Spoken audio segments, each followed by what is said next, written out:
And here we are. Here we are. Welcome back to the Love Bites. I didn't run that by you. I figured that might be a good feeler for our listeners. The Love Bites, but spelt bites is BYTES.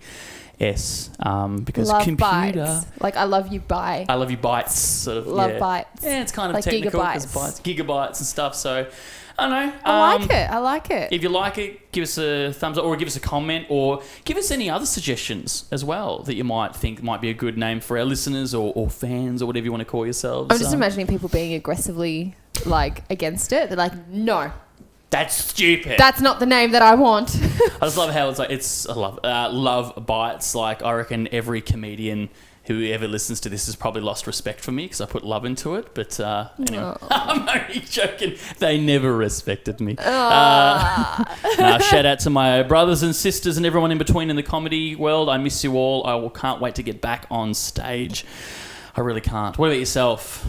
We haven't really talked about it. Getting back on stage and performing.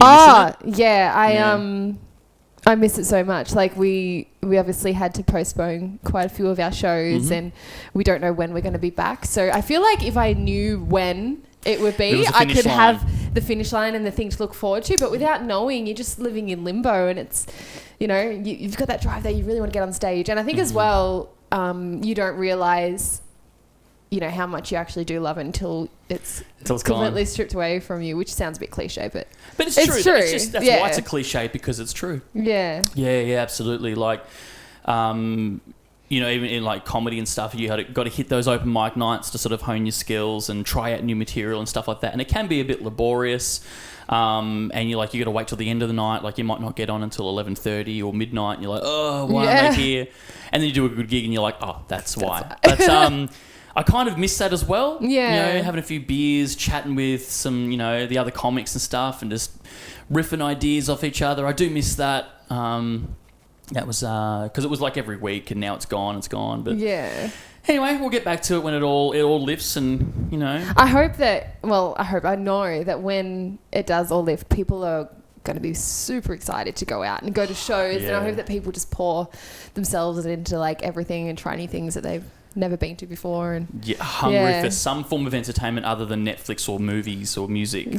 Which has been great. Oh, it's been fantastic. Not dissing it. It's like filmmakers and TV shows and things like that. That's all awesome. It's so grateful that those people have created so much content for us. I saw something online the other day and it was a picture of a Nokia 310, whatever the fuck it was. And my friend goes, could you imagine if this hit 20 years ago?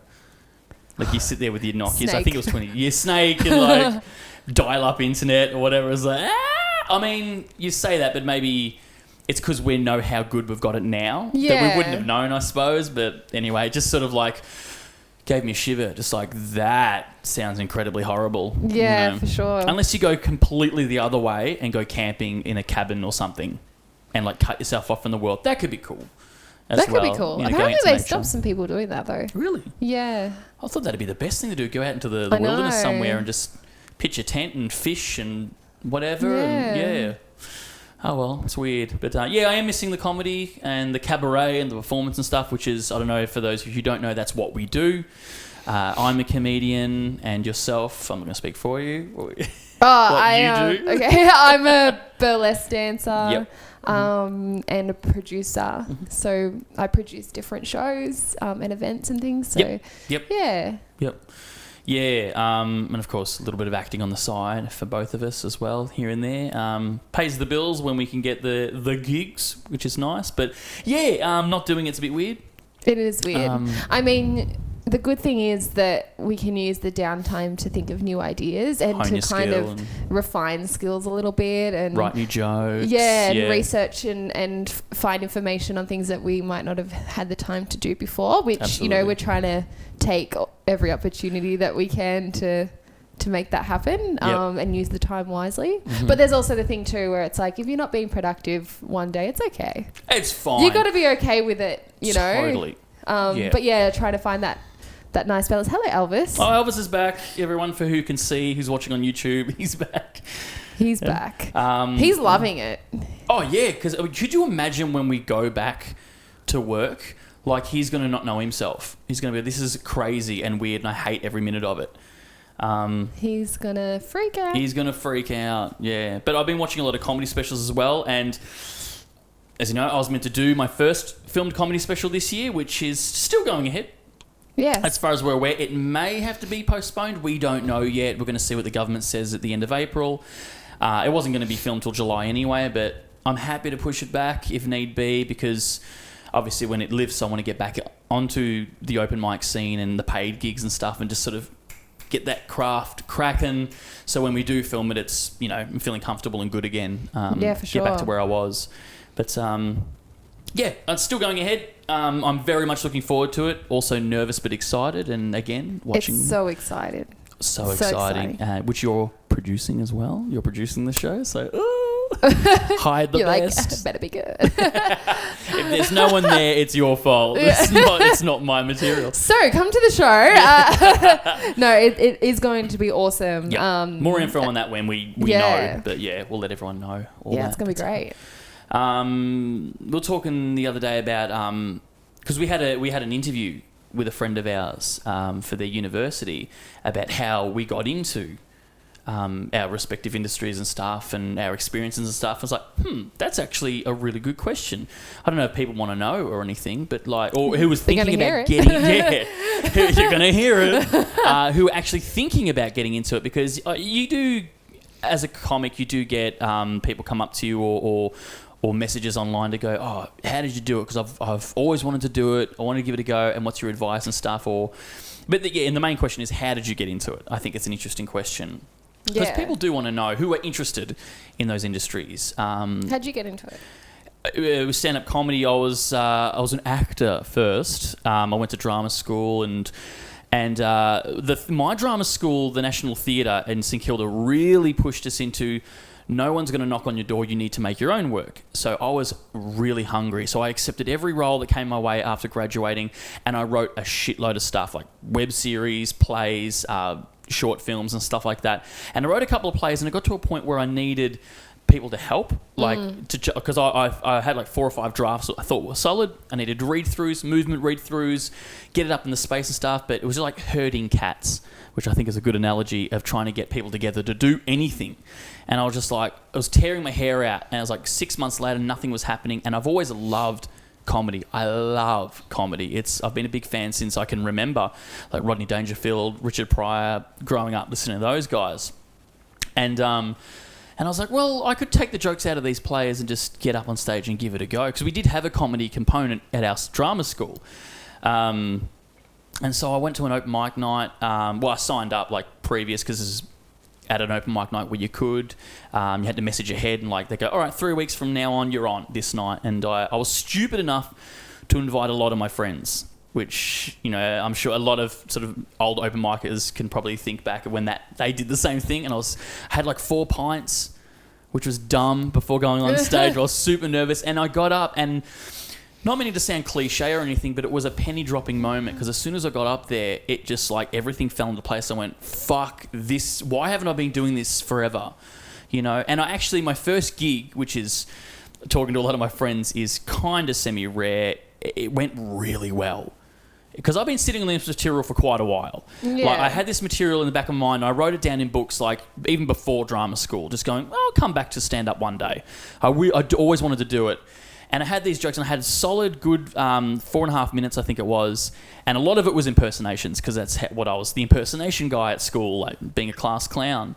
And I just got up there and riffed and did impersonations and stuff, and it went really well. My second gig, though, was horrendous. I ate a bag of dicks. It was like, but it's good though. You need to do that. You need to learn. Yeah, you need to be comfortable with. You need to bomb. Yeah. And kind of never look back, I suppose. And my material, I don't use any of my old material from that first set or even after that. And my style of comedy has completely changed. Mm-hmm. Completely. It's much darker, but it's still fun. That makes sense. Come and see my show. You'll know what I mean. But it's more, I don't know what I'm looking for. It's more like if you go to New York or LA, the kind of style is like, oh, well, that's the comedy that I'm doing now, you know. It's not political. I've never been good at that. Some people are great at it. I'm not. It's more just taking the piss out of myself and my family and stuff, and whatever. But anyway, long story short, that's how I got into it. Just any word of advice, but just get up and open mic night. Get a solid 4.5 minutes. Yeah. I know they say 5-minute sets. It's like shorter is best. One thing as well, I think, like you just said, getting up at an open mic night, or even like in the burlesque world or cabaret world, or anything like a industry night or anything like that, even though it's easy to just say, oh, I'm going to just get up and do something or anything, you have to still prepare and work for it. And that's why your first set would have gone so well, is because you had mapped out, like you said, you knew the jokes you were saying, you knew what you were going to do, you had obviously worked on it for quite a substantial amount of time, and then you got up and did it. And even though to you it would have felt like really risky and like, oh, this is the first time ever doing something, the fact that you'd already prepared as much as you could before that would have been why it was so successful, like for the first time. Because I find a lot of people, and it's totally fine to do that if that's your thing, but a lot of people just jump up willy-nilly. They don't organize what they're going to say, they don't think about what they're going to do, and it kind of can kind of go a little bit haywire, which we've seen quite a few times. I feel sorry for every partner of a comedian who goes to these nights. You're doing God's work. Like, you need a medal. Like, there's some gold. There really is. There's nuggets of gold. There's some gold. But there's a lot where, you can respect when you can see when someone's put in the effort. And even if they bomb, you're like, that material would work in a room that did work. Yeah. Whereas I feel like sometimes when people get up and they just riff anything that they want to, it never works. It never works. Unless you're a seasoned veteran, but Yeah. And I don't know if they read the room. A lot of open micers don't know. But I think that's one. I don't know why I felt the need to say this. No, I think that's very true. True thing where it's like, the people who put the time in and that little bit more effort into what they're doing are going to obviously progress a lot quicker. So it would have felt like you just overnight knew how to do it, but really you'd been working on it all that time. I didn't think of that. It's a very good point, because I've been sitting on it for years, and like even 4 points down, I kind of still knew where I was in the set. Yeah. Which is interesting. Yeah, I didn't think of that. That's a good point. Again, the second, because no one taught me shit. I just jumped up and thought, I'm just learning on the fly. I didn't have a mentor. I didn't have anyone give me any advice. And my second set was completely new. I thought that's what you did. You just got up. It was at the same room too. You just get up at the same the room and you do a completely new set. Yeah. And I did. And it was just obviously the care and the thought hadn't been put into it. So I bombed. I bombed hardcore. But again, I think you need to as a comic. Yeah. You really need to. And I think too, like after time, you can feel comfortable to improvise. Totally. I feel, so it's different to improvise. There's a difference between improvising, when you haven't kind of earned it. I don't know if that's the right word. No, that's so true. Yeah, because a lot of, even in the performance industry and stuff, it's like, oh, I can't believe you improvised that whole thing. And you go, yeah, well, I have tools to improvise because I've worked on this whole time. Had the experience under your belt. You've had like years and years of experience in doing gigs that you can. Yeah. You can pull it out of your back pocket, the skill set. Because the amount of times that I've seen you do a set where you're like, oh, I'm going to do these jokes tonight, or I'm going to run it by you. And then we get there and you start the set, and then halfway through you change it. And I'm like, I thought he was going to do something else, but you've read the room and you know to improvise, the next thing. A big word of advice, not that anyone's asked, but stick around. Like if you're going to do an open mic night and you kind of new to the industry, stick around and watch other comics. 100%. Don't even have to be the big, like I know big stars drop in, like Will Anderson and Dave Hughes drop into these rooms because they're trying to hone their skills too. You never stop. But by all means, watch bad comedy, watch good comedy, watch mediocre comedy. Just watch comedy and just feel it. Yeah. Soak it in, because, my God, that's how you learn. That's how half the reason I learned, because I said I didn't have a mentor. I didn't have anyone tell me shit. I just stuck around till the end of the night. I just watched it, and I did either a good or a bad set or whatever in between. But I just stuck around. And that way you get to meet people and room runners and you get to chat and stuff like that. And that's where I met most of my friends in the industry. But stick around and fucking watch it. Yeah, especially too, like, you know, we were talking the other night about the difference between performing to 10 people and performing to 10,000 people or, you know, whatever. It's you need to be able to adapt to the room that you're in as well. So you need to go to different spaces, and this goes for all, you know, performance art in general. You need to be able to adapt to the environment you're in. And watching say like a comedy special or something, and the massive crowd and the massive space and the big stage is very different to like a club or a bar style where there's people still eating and they're talking and they're drinking and you've got to, you know, demand your presence in a different way. Especially they're eating. Fuck that noise. I hate that shit. I hate it. Especially if it's an RSL and they have no idea comedy was meant to be on. Yeah. You know how many gigs I've done doing that? Fuck that. It's a nightmare. But again, it's all learning. I've done burlesque gigs before with no announcement that burlesque was about to happen. Of all things burlesque. So you can't even introduce yourself, really. Like, you know, maybe with comedy you can get up and you can say, hi, I am blah, blah, blah, and I'm going to do some comedy, and then you do it. Whereas there was no introduction. It was just a track started and I had to get up and perform. Wow. And there was no pre-warning of this throughout the whole night. And especially, like, if you don't know you're about to see burlesque and you have no idea what's happening, that is very confronting. Yeah. You know? Especially there's kids there because, again, comedy or burlesque is like, well, there's certain things I can't do. Yeah, exactly. So, you know, that's always... that's kind of fun, though. That is fun, yeah. But when there's no announcement, or like if you're between bands, that's happened a few times too, where of course what happens is the band ends and then they put on a burlesque artist or a sideshow performer or something like that, and then everyone goes outside for a smoke. Oh, I hate that when everyone gets on the leaves. So you would have like 100 people or whatever it is, and then the band ends and they just put on normal music or whatever. They don't say, stick around and watch the act that's going to happen in a couple of minutes. Everyone's like, I'm going to go have a quick ciggy, or I'm going to go get a beer. And you come out to do your act and everyone's gone. Or that's the most excruciating thing. Is like if you get bumped or pushed back on your lineup. Well, I'm speaking about comedy here, but if you get pushed back and back and back, and then people drop into the room, and the room runner goes, "Oh, I want to get them on good side," so they put you in front of you, like them in front of you, and you keep getting pushed back, and you're like, "All right," and the room's semi-full, even if there's like 20 people. Fuck, I'll love that. And then as soon as the person who's finished just before you gets off, everyone gets up and leaves, and there's like one guy left. You're like, for fuck's sake. Yeah. If they put me on when they told me they'd put me on, I would have a room full of people. And, you know, especially if I was doing this material that works 90% of the time. Yeah. Because comedians, like, they have material that's killer. They have it in their back pocket. They're trying new stuff and it's not working. You can always pull out your killer stuff.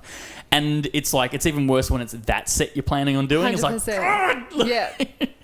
But comedy can be absolutely brutal. But but anyway, that's enough about my comedy for now. Like with burlesque, for instance, I mean, if people are interested in getting into it, how did you get into it? So everyone has a bit of a different burlesque story. Yep. Like, I think most of the time people find themselves in the burlesque world. They're like, oh, you know, they're kind of like, how did I get here?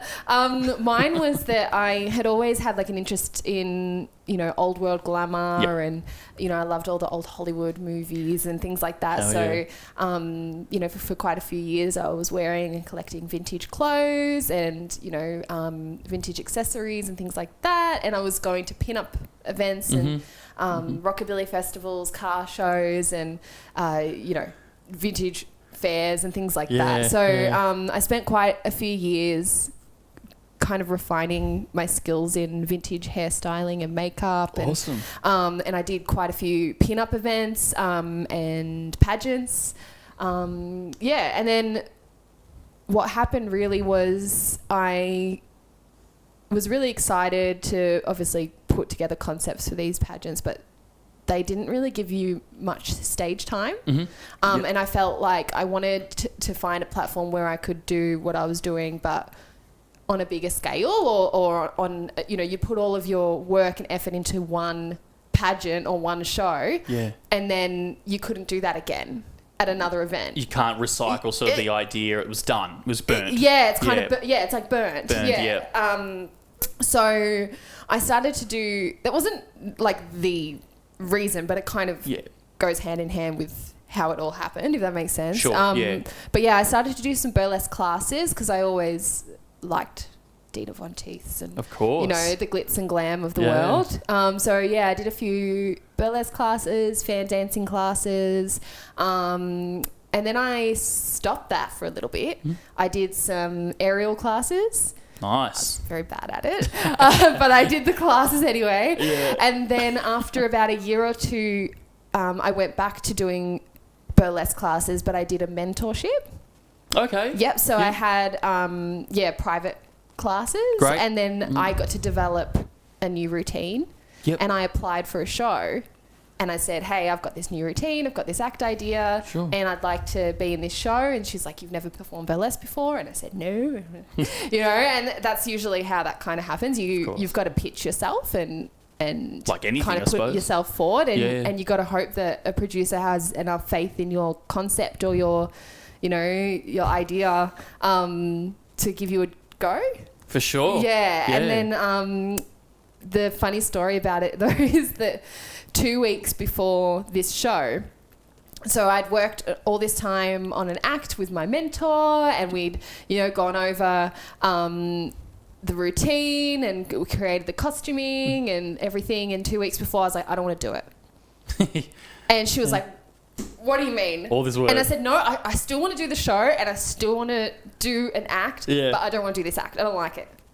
I don't like it. Okay. Yeah, so I'd spent about 6 to 8 weeks working on this, and 2 weeks until the new show. The act was very, it was about like the moon, and it was all, very soft and elegant and graceful, which I do like performing now, but I wanted something a little bit more like gritty and maybe a little bit grungy and something where I got to be a little bit more of a character. Sure, because I'd done a lot of research into different styles of burlesque, and I realised that, neo-burlesque was a lot more charismatic and quirky and fun. Yep. So I had an idea of being a robber. Great. Right, so full-blown robber, beanie, jacket, big boots, gloves, and the strip was that as I stripped, there was, like, all of the things that I'd stolen throughout my clothes. Cash and so like open the jacket and there was like cash and watches inside, and then that would come off, and then underneath that was like money and jewels, and then underneath that was, diamonds, and that was the whole act concept. And I only had 2 weeks, and she's like, well, if you want to do it, jump in. You can do it. Yep. We can use some of the choreography. We'll just adapt it and change it to this act. Pick the new song. And I did it. Is it? How'd it go? Awesome. Yeah. Yeah, awesome. Good. I did what you did too. Like I took a bunch of mates, which was you need that little bit of support. Nice and for the first supportive. One. But it went really, really well. And a lot of people were like, "Oh, this. What do you mean? This is your first burlesque show?" I had done like theatre and things like that before. You have enough confidence though, people, but like the same thing with my first gig. The guy asked, how long you been doing this? I went, this is it, mate. Like this is it. The same with your gig. It's like you get up there with a certain joie de vivre and confidence in what you're doing. People are like, where have you been this whole time? Like, this is amazing. That's really cool. I think as well, like, you don't think about it until you reflect on it, but all of the other smaller things or different skills that I'd kind of gained over time, I poured all of that into burlesque. So it wasn't like too scary to dive into. Yeah. Because it was, I had done theatre and, when I was younger, I did all calisthenics and things like that. I'd done acting things. I'd done all the pin-up stuff, and it kind of almost like just made sense to transition into... It was an easier transition because you already had those skills from your childhood or whenever you did them before your first gig. And I guess I already had as well like a kind of a following in the vintage world, so the support from that kind of crosses over, because a lot of burlesque people and pin-up people go to each other's events. Crossover. So that was obviously a big help for me too. But I guess for anyone who wants to start out, the best thing that I can recommend is doing some classes. Sure. Of course. Yep. But you don't necessarily have to, you know, do any certain length of time. You don't have to do classes for 2 years if you don't want to. If you feel comfortable to do that, you can. You don't. You know, you can. If you've got a really great concept, and you've got confidence to give it a go, you can definitely work on something and apply for shows. And why not? There's enough shows around. Yeah, there are, especially in Melbourne.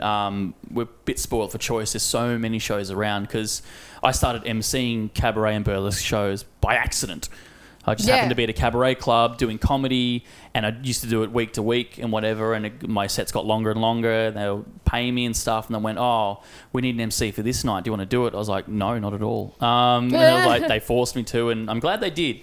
And that's how I was introduced into the burlesque world, and then you want to expand your skills like emceeing all over Melbourne, and you just realise how many burlesque and cabaret shows there are. There's heaps. Yeah. There's so many, and there's so many you can apply for as well. Just send a message or as you said, do some classes and stuff, which is probably the best way to go about it, expand your skills. Yeah, and even do classes in things that aren't burlesque.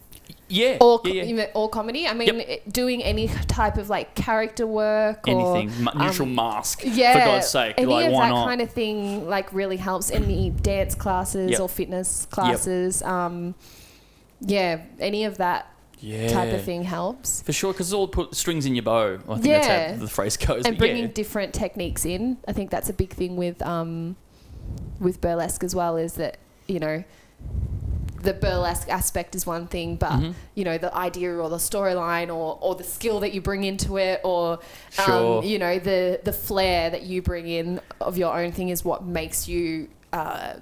obviously your own performer and you stand out a bit, like you bring yourself. It brings it, because I think that's the best burlesque I've ever seen is people sort of playing a heightened version of themselves or what they're interested in, I suppose. 100%. I don't think, I mean, again, I'm not a burlesque performer, but I don't really think there's any rules. I could be wrong, but I feel like there's just pour yourself into it. You know, expand your skill set, obviously, like do a feather fan class, do whatever. But pour yourself into it, I think. And same with comedy and acting. It's like just be yourself. Pour yourself into it. Yeah. Just because on stage, I'm just a heightened version of myself, you know. Because I'm a bit ADHD. I'm like hyperactive. And on stage, it's dialed up to 11, you know. And I think that's the same with any performance, really. It's just exactly. Pour yourself into it. Like there's a lot of people who over time be like, I want to do what you do. How'd you get into that? Or, you know, that's awesome. You're so lucky to have got into that. And I'm like, mate, like you can do it. You can do that. Like there's no in burlesque as well, and comedy as well. There's no restrictions on like physical abilities. There's no restrictions on, you know, the way you look, the way you talk, the way you walk, the way you move, nothing. Like there's no restriction at all. All people can do it if they, like you said, pour themselves into it and work out what it is that makes them unique and sexy or funny or whatever it is, and then accelerate that to 100. So one of my favourite quotes was from Kurt Cobain, and I'm probably going to butcher it. It's like, there is only you. Why waste your time being somebody else? There's only one you. You know? Yeah. Sure, people can look similar and have similar styles and stuff like that, but at the end of the day, it's your life experience leading up to that point. No one else has had that exact life experience. That's yours. That's right. Take into it whatever you will into the performance, you know? Especially with comedy. Like, as I was saying before, like, I'm not a political comedian, but I've seen some that just kill it, are so good at that, and good on them. You know, it's just not my jam. It's not what I'm good at. It's not my skill set, but I enjoy watching it. Yeah. But, and I think, like, you know, in the production side of that, when you're working on your stuff, obviously you do want to, like we said, bring yourself into it. But when you're at the show, it's about your audience. It is. It's not about you. It's not about you anymore. It's not about you. Get your fucking ego out. Your craft or whatever, but it's all about that audience. If they're not having a good... Well, another quote. I'm full of quotes today. It was in drama school. They told us, if you're feeling it and they're feeling it, you've won. Or you're winning. If they're feeling it and you're not feeling it, you've won. You're winning. But if you're feeling it and they're not feeling it, that's called masturbation, you know? Yeah. And it is. It's such wank. Like, if I really was in the moment and the audience is like, well, you failed. Because it's about the audience. It's not about you. Yeah. Because the whole point, especially with acting as well, you're there to tell a story. I suppose with anything, especially literally with comedy, you're telling a story. You are with burlesque, you're telling a little story there on stage. So yeah, if the audience aren't enjoying it or it's not about them, then what's the point? What's the point? Because you're a performer, it just becomes wank then. I think words I have lived by through my like, because you get so caught up in your mind. It's like, oh, this and that, and then you go, hang on, were the audience laughing? Were they having a good time? You know, and I know with comedians, I've done it before. If I've like the one person, especially in my early days, I focused on this person.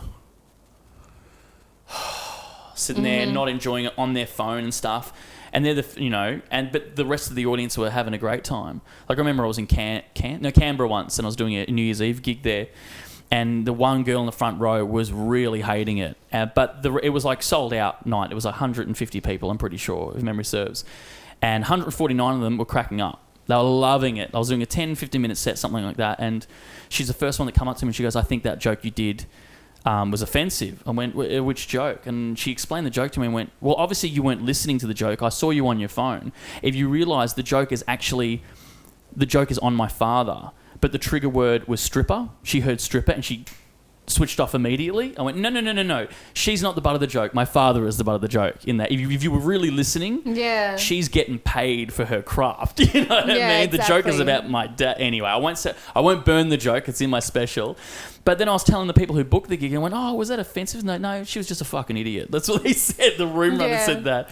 I focused on her. I shouldn't have. You can deliver your work however you want, but you can't control how people are going to receive it. Never. And you know, we've done shows before where, you know, same thing, 90% of the people, or 99% of the people have an awesome time, and that one person hated it. Can't please everyone. And it's just because they hated the whole thing in general. It's not their life experience, maybe. I don't know. You can't control people's response. Can't please everyone all the time. You can't like Hollywood's doing at the moment. You can't run a show by a committee. It's like, we're going to tick all these boxes. It's got to be perfect. No, and that's the beautiful thing about live performance is it can be gritty, raw, and it can suck sometimes. It can, but that's the beauty of it. Yeah. You know, I don't know how many players I've seen where I wanted to shoot myself in the head going, fucking please get me out of here. Same with comedy nights. I've been at those comedy nights where I've been there till 3 a.m. going, fucking kill me now. You know, and that's just how it is. It's the beauty of it. Makes for good stories, I suppose. It does. But, embarrassing story? Have you got like a severe... I'm just trying to think... in my head, if I've got like a really embarrassing embarrassing story. It's not embarrassing, but it's funny. Please. It's kind of embarrassing. I had a gig once where, so I am like a snow queen, and it's this beautiful, like, elegant act, and I've got big snow wings and lights, and it's all white and glamorous, and it's set to this beautiful Danny Elfman music. And I'm halfway through the performance, and I'm at like, you know, the crescendo or whatever, which is, you know, I open these big wings and there's fairy lights inside. It's this very stunning, magical moment. Yeah, it is. I've seen that act. It's beautiful. I don't know how, and it's, you know, it's totally fine. No, you know, what's the word? No grudges. But the sound engineer somehow managed to click next on the track. Halfway through my performance, and the next song was not an elegant Danny Elfman song. It was a very aggressive rap song. Right. So I'm halfway through this act, and then as this has happened at the same time, for some reason, the collar of the cape that I'm wearing undoes, and that falls on the floor, right? And then I have a snow machine, which starts, the person behind starts putting the snow machine. So there's all this snow and there's this gangster rap music playing, right? And I'm like, am I meant to go with this, or do I wait for it to be fixed? Like, what do I do? Oh my God. I just kind of started to like do this a little bit. You know, I tried to just go with it. I wasn't going to bring out my, you know, white girl hip hop dancing. Yeah, it's a different show. And anyway, it felt like an eternity, but it was probably only about 5 or 10 seconds. My track started back up from the moment that it was up to, but the cape had already fallen off. It's already done. It was all done. It was done.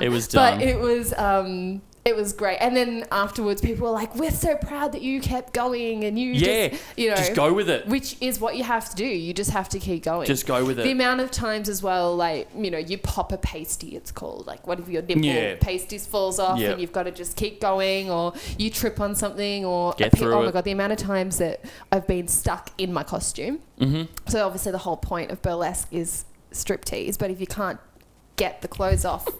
the whole kind of purpose is ruined. I've seen people struggle for what felt like an eternity. It's like, mate, just leave it. I can't remember a really embarrassing story. I've got a million locked up in my head somewhere. I think I don't know. I haven't really drawn a blank on stage before. I mean, I have maybe for like 30 seconds and gone, oh, fuck, that's where I was at. Or just pull out another joke. But if I can give any word of advice when that happens to people, if you forget half your set or you've done all your material and you've done 3 minutes and you've got 5, like you've got 2.5, maybe 3 minutes left of your set, don't stand up there trying to think of more shit. Just get off. Yeah. I think. Keep it short and sweet. A solid 3 minutes is way better than an excruciating 5. That's right. Like, I'm a big believer in that. And I can't remember if I've ever done that. I don't think so. I have drawn a blank before. I'm like, or I've gone too quickly. That's my biggest flaw in comedy, is I go way too quickly sometimes. And I've finished before the 5-minute mark. I'm like, oh, fuck it, leave it there. Always, better off leaving earlier and doing 100%. Good. Yeah, 100%. You can even, like, lots of people don't actually realise this or ever think of it. You can actually do that in an act as well. Sure. So if you, for whatever reason, like, one big one is if you hurt yourself. And you need to pretend that your act has finished. Or if, something goes wrong or you can't get a piece of costuming off, or you just need to get off the stage for whatever reason. Yeah. You can literally, even if it's halfway through the song, no one knows. Exactly. They don't know what you haven't done. They've never seen it before. They've never seen it. It's the first time I've seen the act. It's like, oh, cool. That's it. Fake it till you make it. That's sort of what I keep in the back of my mind. I mean, not fake, the material or anything like that, but like... Again, if a hiccup happens or you've run out of material or you've forgotten where you're at, just fake that's where it's meant to end. Yeah. That's 100%. it. There's nothing wrong with that, because, by God, there will be another gig. There will. You'll still get paid, if it is a paid gig. You'll still get your money. Just keep going. Going. Leave them wanting more. Do a solid 3 instead of an excruciating 5. That's what I live by. But... Anyway, that's what we got today. We've talked enough today. Yeah, there's stuff to say. We could even do a part 2 of this. We could do a part 8, because we could talk about this forever, because this is our industry. This is what we love. We miss it. We want to get back to it. But again, staying safe, staying indoors, that goes for you a lot too. Comment down below as well if you want certain things you want us to talk about or review. We love hearing from you from our love bites. Hopefully that catches on. I don't know. We'll see. I actually like it. I like it too. Really it's lame, but I like it. We should. I love that. We could do merch if it after a few episodes. We'll see what you guys think. Elvis, it's not your time to talk, mate. Like, he's at the moment. He's all right, say bye now. Say bye now. It's food time. Love you all. Comment down below. Give us a like, subscribe, notifications, all that rubbish. We love you. And we'll see you next time. We love you. Bye. We love you. Bye.